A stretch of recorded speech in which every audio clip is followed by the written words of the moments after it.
كردو عنو ونقسن دي لهانتي بميرك الصوانا قد داونيسان أما كده سنيسان كل سودو هذا برنامج كجراد كاب وكداوتان channel كينا جراد كورية oo ka qayb ka ah shabakada dhallaankorea.com waxa shirkadii tan ka horeysay qaybteedii koobaad ay noo joogtay inagoo baadi goobayna tuugi geedi jeebsiibay ee shandada ay lacagta ugu jirtay kala baxsaday kadibna intuu la orday dukaan la dhaxgalay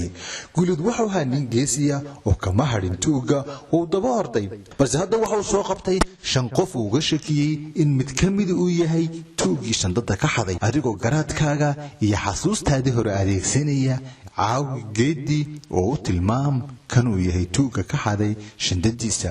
toddoba ilbiriqsi ayaad haysataa